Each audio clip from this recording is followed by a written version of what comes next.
I stare into the eyes of the patient sitting in front of me.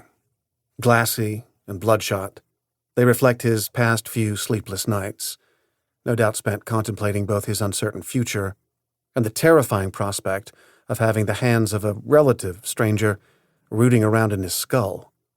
Today, my opponent is a tumor. More specifically, a meningioma. It's resting at the tip of this gentleman's temporal lobe, just behind the left eye. I imagine the neurons behind those eyes firing off thought after panicked thought. How much longer until the tumor grows so large it will rob him of some essential part of himself? Has some piece already slipped away? If so, which part? And what's more terrifying? The relentless onslaught of the tumor, or the anticipation of the surgery itself. I begin the interview. My goal is to project calmness and confidence, like an airline pilot letting the passengers know they are headed into a bit of turbulence, but that everything will be fine. When I'm the one in the passenger seat, I want to believe that no one better could be sitting behind the controls of that plane as it jerks and shudders, buffeted by headwinds. I tell him, metaphorically of course, that we're in this together. This plane is not going down. But who am I really trying to convince? Him or myself? A few days later, when I arrive in the operating room, he's already under, deep in the dreamless oblivion of anesthesia. I'd stopped by the preoperative waiting area earlier that morning to say hello to him and his wife and answer all their last-minute questions. Despite his lack of sleep the night before, he didn't appear at all tired. In fact, quite the opposite. He was alert, and even a bit jumpy, his body poised to engage in a battle, but not one that he will be fighting. Indeed, he'll be the battleground. But now he is asleep, his face no longer showing the signs of worry so recently engraved upon it. This moment of peace and quiet, soon to be filled with the whir of saw penetrating skull, marks a transition, a crossroads when he still retains the vestiges of the person he once was, before becoming something entirely different to me. A task I must complete. This is when I slip under his shoulder a piece of paper wrapped in plastic for protection.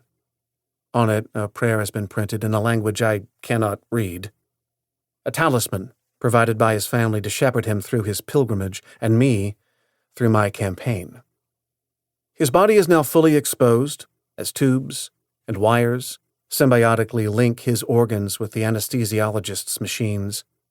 I take a moment to examine several markings I notice adorning his torso. Are these more benedictions? Archaic incantations? The writing is sloppy, the letters and pictures juvenile, but I gradually decipher the words.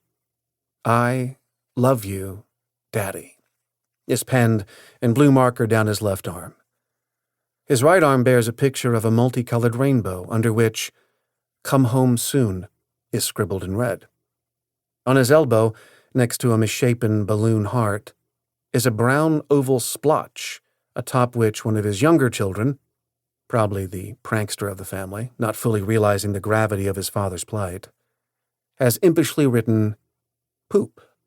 Connecting the word to the blob is an arrow, a guide for me, lest there be any confusion regarding the identity of the blemish.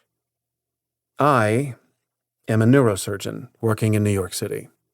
I've spent almost 30 years operating on people with neurological illnesses. This is my 7th surgery of the week, and today our surgical crew is a small squad of 5. Me, my assistant, the anesthesiologist, a scrub tech, and a circulator. The tech's job is to hand me my instruments, which often occurs before I even have time to ask. If I mistakenly ask for the wrong one, she always hands me what I need. She understands implicitly which tools I require. Not from clairvoyance, but from repetition. The circulator, whose job it is to set up the room before we begin and fetch anything we need as the situation arises, also doubles as our DJ.